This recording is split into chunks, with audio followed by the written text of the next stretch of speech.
in this series? And then generally speaking, like whether it's you or Caris, like in this day and age where everybody shoots threes, how hard is it to stick to a game plan to score in the paint and try to stay away from a three or earlier on? I feel like last game, second half, I caught a flow and started seeing how they're guarding me, where I could score from, and I watched the film a little bit and came out here and tried to do the same thing and attack those spots and get to my spots and elevate. And that's what I did.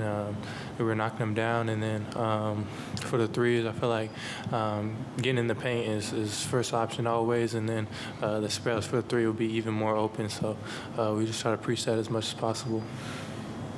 Chris? Yeah, I think we try to take the best available shot.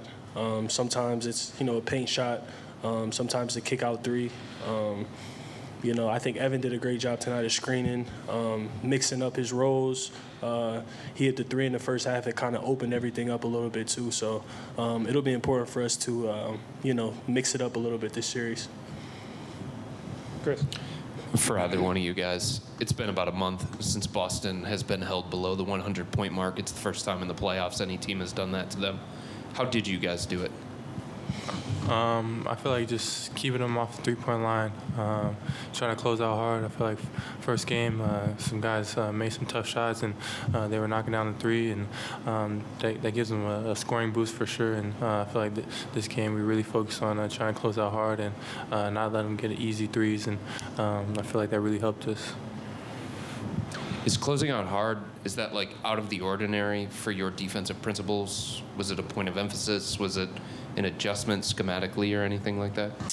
I think it was just an adjustment because Orlando was so different than Boston.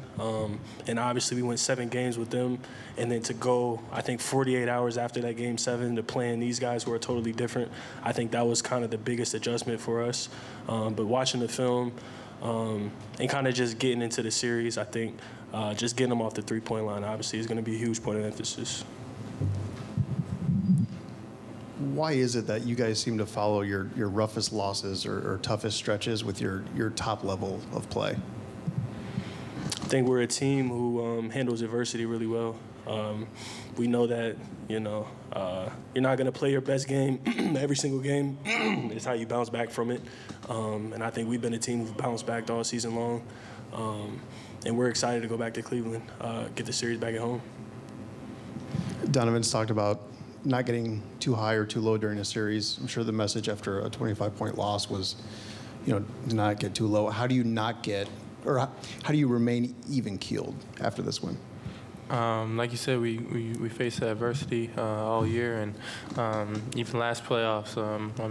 It's one game, so we were down, got beat by 20 points or more in last playoffs, and we still got past that series. So it's just one game.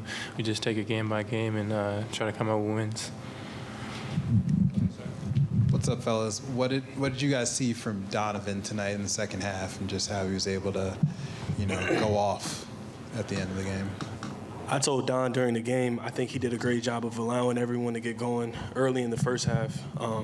And he did a great job of picking his spots in the second half and being the great player that he is. But I think that was all opened up with him sometimes just getting off the ball, letting it play second side, letting guys get downhill. And I think it just opened it up for him when he wanted to pick his spots and just be Donovan Mitchell. And it was huge for us tonight. Evan, sorry. Yeah, just one quick follow-up. What makes Donovan so dangerous off the ball, being able to move without the ball and get open? I feel like his gravity, guys aren't going to really help off him because they know he can shoot the ball, and so that just opens up the paint for everyone else. And our pick and roll is second side, and Max is a shooter as well. It just spreads the floor out, gets our spacing right, and it just makes it easier for us. Cass? Evan, playoff career high tonight. Obviously, through the playoffs, there's growth, but how would you kind of sum up the lessons you've learned that brought you to your playoff career high tonight? You just got to keep playing the game throughout the whole entire game. Keep going at it.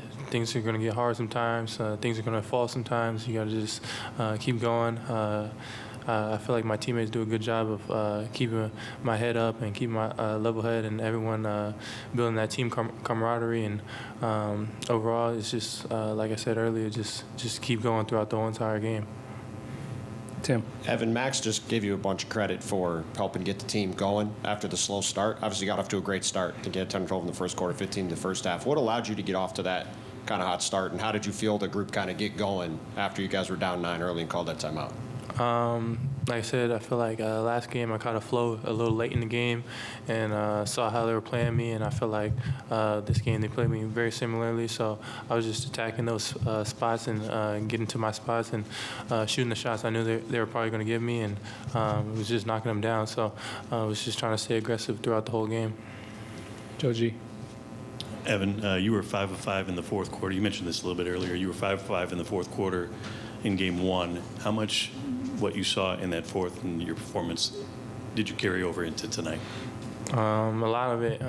Definitely watched the film, saw what they were doing throughout the whole first game, and just trying to make that adjustment. Like I said earlier, Orlando is definitely a different team, and Boston plays this way differently. So trying to adjust to that for the first game, and I feel like I did a good job this game.